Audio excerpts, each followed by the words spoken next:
ओम नमः शिवाय। बुधवार व्रत कथा।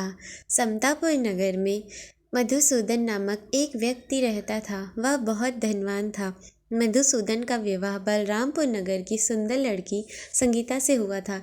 एक बार मधुसूदन अपनी पत्नी को लेने बुधवार के दिन बलरामपुर गया।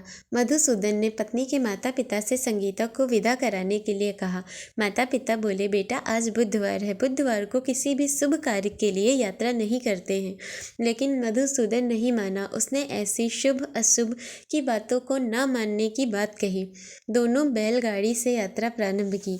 2 कोस की यात्रा के बाद उसकी गाड़ी का एक पहिया टूट गया। वहां से दोनों ने पैदल ही यात्रा शुरू की। रास्ते में संगीता को प्यास लगी। मधुसूदन उसे एक पेड़ के नीचे बैठाकर जल लेने चला गया। थोड़ी देर बाद जब मधुसूदन कहीं से जल लेकर वापस आया तो वह बुरी तरह हैरान हो उठा, क्योंकि उसकी पत्नी के पास उसकी ही शक्ल सूरत का एक दूसरा व्यक्ति बैठा था। संगीता भी मधुसूदन को देखकर हैरान रह गई। वह दोनों में कोई अंतर नहीं कर पाई। मधुसूदन ने उस व्यक्ति से पूछा, तुम कौन हो? मेरी पत्नी के पास क्यों बैठे हो? मधुसूदन की बात सुनकर उस व्यक्ति ने कहा, अरे भाई, यह मेरी पत्नी संगीता है। मैं अपनी पत्नी को ससुराल से विदा कराकर लाया हूँ, लेकिन तुम कौन हो जो मुझसे ऐसा प्रश्न कर रहे हो? मधुसूदन ने कहा, तुम जरूर कोई चोर या ठग हो। यह मेरी पत्नी संगीता है। मैं इसे पेड़ के नीचे बैठाकर जल लेने गया था। इस पर उस व्यक्ति ने कहा, अरे भाई, झूठ तो तुम बोल रहे हो। संगीता को प्यास लगने पर जल लेने तो मैं गया था।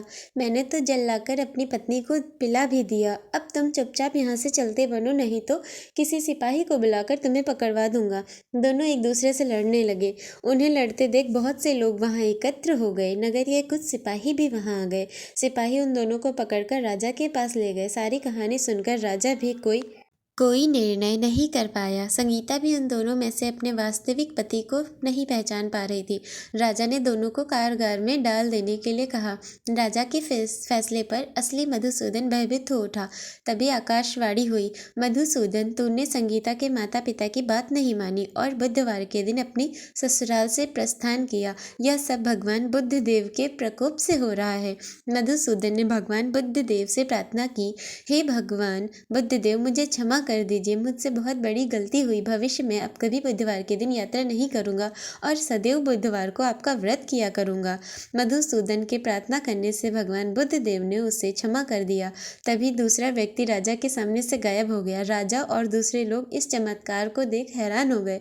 भगवान बुद्ध देव की इस अनुकंपा से राजा ने मधुसूदन और उसकी पत्नी को सम्मानपूर्वक विदा किया। कुछ दूर चलने पर रास्ते में उन्हें बैलगाड़ी मिल गई। बैलगाड़ी का टूटा हुआ पहिया भी जुड़ा हुआ था।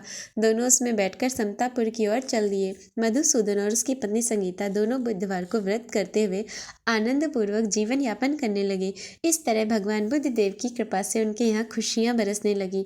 इस तरह जो स्त्री पुरुष विधिवत बुधवार का व्रत करके व्रत कथा सुनते हैं, भगवान बुद्ध देव उनके सभी कष्टों को दूर करते हैं। हर हर महादेव।